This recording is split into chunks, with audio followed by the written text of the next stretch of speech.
Gorgeous, gorgeous little tree. Wow. Look at the size of the leaves on that tree. This is what we aspire to.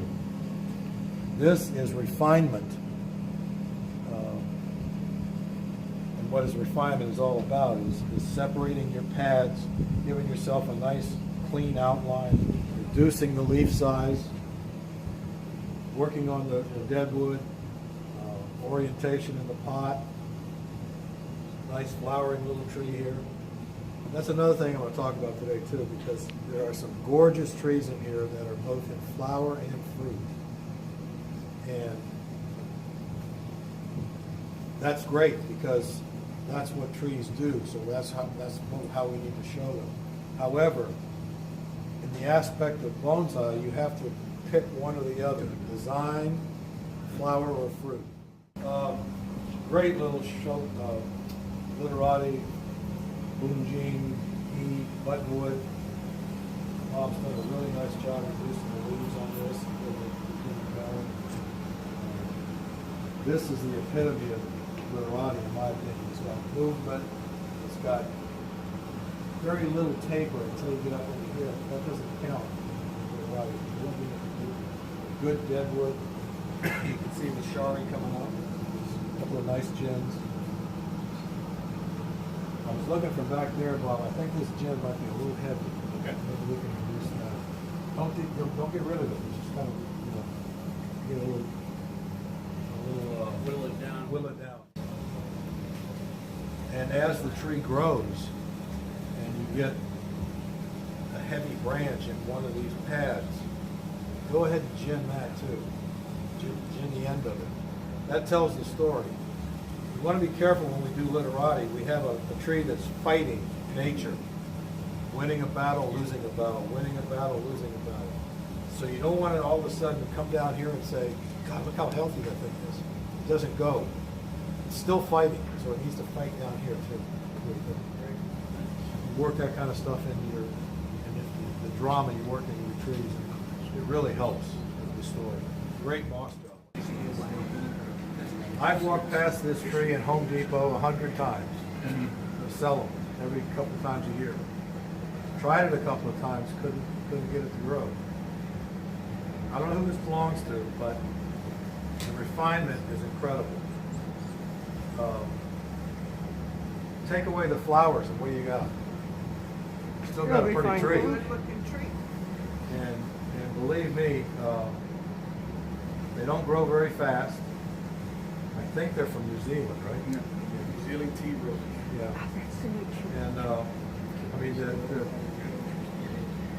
it's an incredible tree. The contrast between the different colors of the flowers is like seeing one of those azaleas that have multiple colored blooms on it. Really pretty. And the wood is old looking too. It's really pretty. Beautiful, beautifully metal brush. You can brush this until it starts to bleed. It won't hurt it. And what I do is before I brush it, I take vinegar, half Vinegar and water with a toothbrush, and then sit it in the sun. And the sun will kill the black sooty mold on there. That's easy to get off. A lot of potential in this tree. Again, refinement. And it's gonna be nice. That's really got good movement. And to get one on a rock, it's not hard to do, but it's hard to make it look good. Yes, because that's really clinging to the It's rock really instead of clean, just you don't want to look like sitting you on stuck top. the rock in from the back, yeah. But it's really nice. It's got everything it needs. It's got good refinement, beautiful working on the scars too. I like that. Sometimes we don't pay attention to that kind of stuff, and it's very distracting when you're looking at a nice tree. Again, refinement is all you need.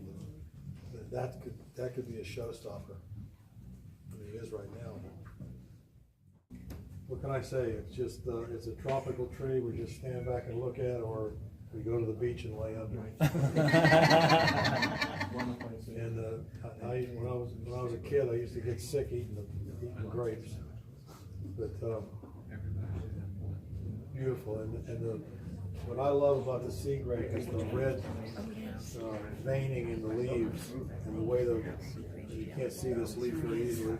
Maybe here's one right up here. They come out in a reddish color when they're small. Leaves are really nice on this. Nice and small with the fruit tendrils on it already. Very pretty. Very pretty. What's your recommendations for refining sea grapes? They require a tremendous amount of leaf pruning. But we live in an area right now, especially with this winter we haven't had, where we can start doing work on our trees in beginning of March almost this year.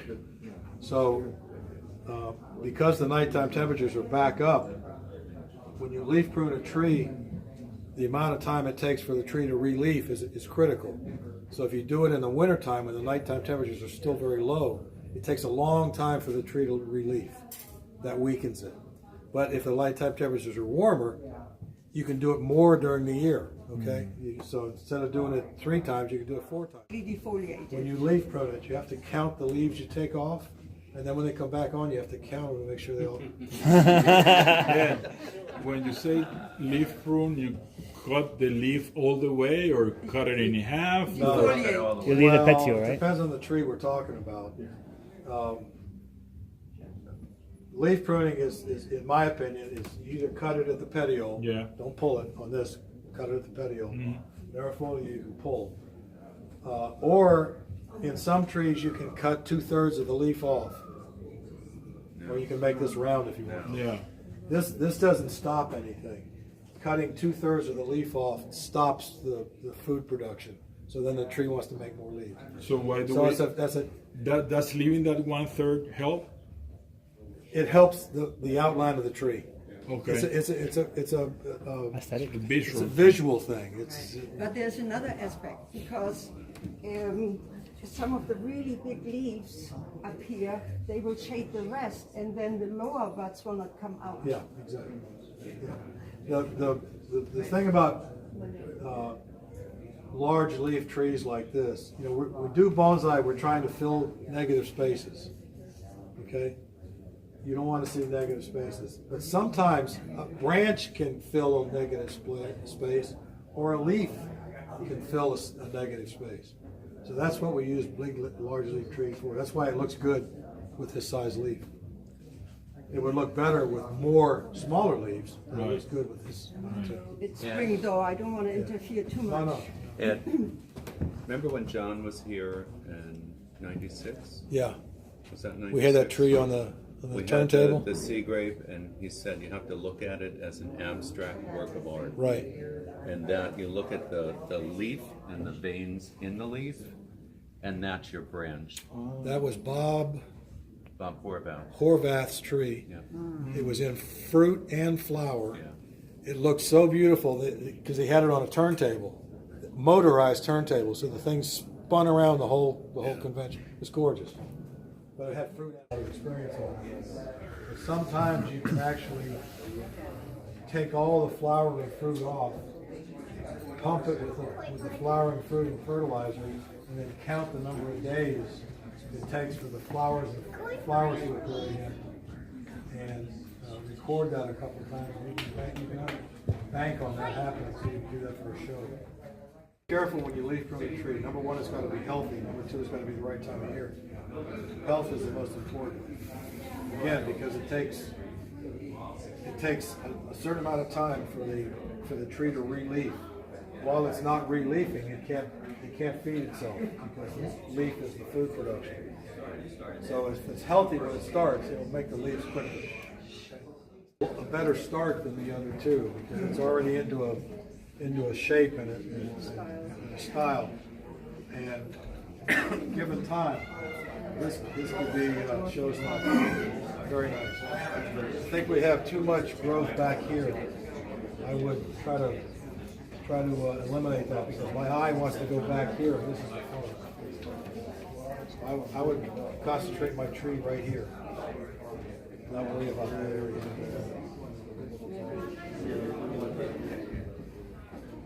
Great tree. Wow, here's another big one. You know, when you show a tree in an exhibit like this, and somebody has to come up and go like this, you've won. You've won. You've created a little bit of drama into your tree. You make people look at what you've created. And that's part of the visual artistic process that we use in the art of bonsai. It's not just putting a tree in a pot. It's making it visually a piece of art. This is really nice and healthy.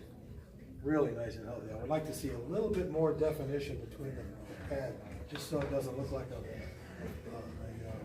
parachute. But, I really like it. It's leaning this way. Okay. Everybody should have at least one of these in their collection. Can we have more than one? If you have more than one, that's even better. This tree, it's not a ficus, it's not a bougainvillea, it's not a reseda. It is all by itself in the bonsai technique business. You do certain things at certain times of the year, you don't do other things at other times of the year. It teaches you the art of technique to reduce the leaves, to make branches grow. It's all a process. And it's a process that's very rewarding. It's a gorgeous tree, great trunk, good branch placement. The needles are a little long, so that's where you have to start working on your candle pruning, your needle pulling, and things like that. But I promise you, you'll have. And people are afraid of it, but it grows very, very well in South Florida. Very well. It does very well here. And in fact, it grows too well.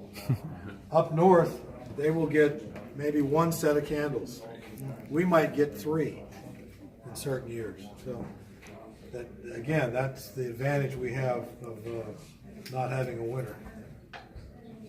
We have about 395 growing days here in South Florida. I like the way it's potted. It's a nice pot too. Nice formal aspect. Venosa, another very, very nice moon pot. Really nice. I like the gin right here too. I think I would work this a little bit more, make it a little bit wider so it doesn't look as much like a trunk. Visually, you'll see it better. The only, if you stand back over there, you can. This back branch right here is too heavy. It draws your eye back there, and the tree's coming this way, so you don't really need a lot back here. Just a little bit of visual that you'll see through here. But the branch placement is perfect. It's really pretty. Very nice tree. Perfect size tree. Something we should be doing more of. They're free. Nurseries can't sell them because they're invasive, so you got to do some collecting. I have pictures of like those birds in my house. My house is all I was gonna say something about the weeds, but those aren't weeds. I don't know what that is, but it's very pretty. Fern? It's a fern, yeah. Selaginella. Yes, ma'am. Is that what it is? Great tree. Very, very pretty. Again, refinement. These are so easy to refine. They don't suffer from dieback unless you take all the needles off and don't let it come back too quick, or make sure it comes back. I bring this branch forward a little bit. It seems to be going to the back, and then wire it. That's all you need. It's a wonderful tree. It'll give you so much. They get so much character as they grow in the trunk. It's not even fun. Little semi-cascade. This is breakfast. I've been doing bonsai for 47 years. I've only seen one Jabota Kaba in a bonsai pot with fruit on it, and it had one. Wow. I have never seen one like this. I've seen them in pictures, but never in person. Phenomenal.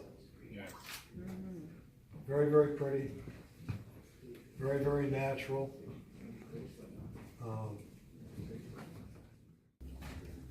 Again, junipers do very, very well here in South Florida. Most junipers. Shipaku, Cummins nana, Parsonii, natural junipers over here. The only thing you gotta give them is a lot of ventilation, right, Marcia? A lot of ventilation. Good. Don't let them get, it's still air, they'll get fungus. So you gotta make sure they have good movement, good air movement. Very pretty tree. The stump factory, but I wish I'd have been there. Really nice pot. Can I move it just to get it straight? Nice tree. Beautiful Shuho pot too. I think I have the same pot. Uh-oh, yeah. Guarantee you see these guys when you see these guys. So you gotta be careful. I love that display. They grow naturally up in mid-Florida north. And it's usually sandy. And you get a lot of gophers digging holes, and these guys live in the gopher holes. You gotta be careful collecting. Refinement, that's all you need. There's, in my opinion, there's too much dead wood in relation to the live wood that's here. So this is going to grow. This isn't ever going to grow. And you can always trim this down really smaller.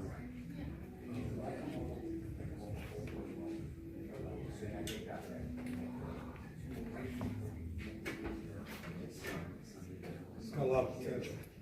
All the red leaves are coming out. Yeah. Beautiful. Wow. Yeah, I've seen this guy. That is a sweet little buttonwood. Look how small the leaves are. That's sweet little buttonwood. That's right. Beautiful. Donated to my collection. I'll help you.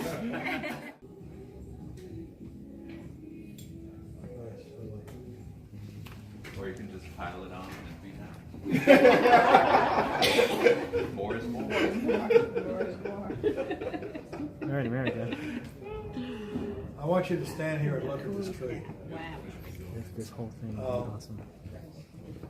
You know, when you do bonsai for a long time, you learn to appreciate a tree. And you start appreciating the tree when the tree gets a dignity to it, that when you stand in front of it, you don't have to say anything, you just need to look. This is a clump style coolie hat. Probably one of the best ones I've ever seen in bonsai. You don't see many. You don't see them that old very often. But the tree has everything. It has little small leaves, varying in color.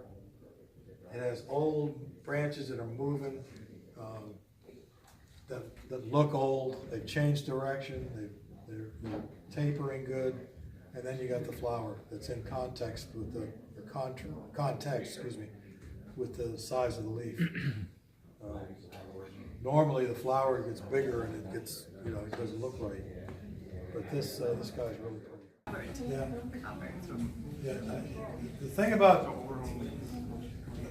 I travel around to a lot of private collections, consulting, and I see two things people do wrong.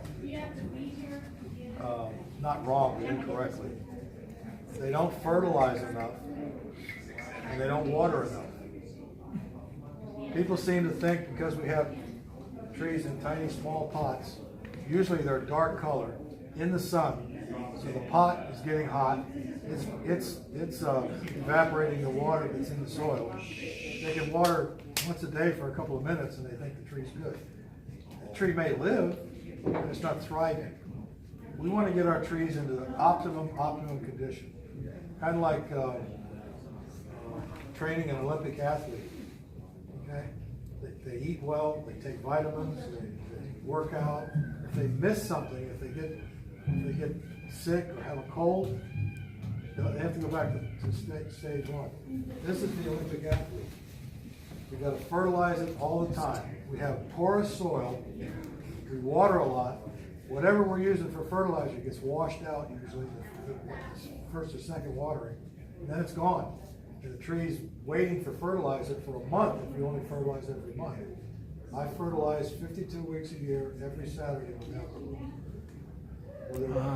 Whether it's 14 degrees outside or whether it's 80 degrees outside. If it's 14, it's not going to use it. I don't walk under ladders either. Very, very, very nicely done buttonwood. The leaf size is down to where it's in context with the size of the trunk. If you look very close, this is one of the best varieties of buttonwood you can use. See the red tendril? Notice how it's got buds all the way back. It doesn't have a long, empty leaf branch with all the growth out here. That's a variety of buttonwood that you want to stay away from if you have a choice. Short internode. Short internodes. This will break back, if you cut it back here, it'll break back all the way back. The longer one that has no buds except on the ends, if you cut it behind the leaf, it's not going to die back to the next branch. But now's the time it's starting to grow out. It's starting to get buttons here. And now's the time you can start pinching back, increasing your ramification, and controlling your branch dimension. Again, the volume of foliage here versus the desired design on this thing, it's a literati, it's too much. Fighting for life, fighting for life, fighting for life. Boom! I hit the lottery. Something's wrong. So you got to tell the story all the way to the end of the tree. And again, I would probably work some gems into these branches just to accentuate that too. But overall, it's a very nice tree. I love the color pie. Never seen that on a buttonwood before, but it works for me. It's very, very typical of the species. It's grown just like, a lot of people think these trees are inland trees. They grow on the shore in Brazil. And they have all kinds of different shapes and sizes. They don't always grow straight up. But when they do grow straight up, this is what they look like. And you can see how the typical growth on these is starting to flatten out. And over the years, this branch will flatten more, this will flatten more. It'll get flatter all over the place. Sometimes it fights the one factor in bonsai that we always stress, and that's taper. Sometimes it flattens out to a point where it loses taper, but that's part of the tree. You just have to live with it. So, like we always say at bonsai, sometimes you got to close your eyes. You can't control everything. Really, really pretty tree. Beautiful scroll, great accent plant.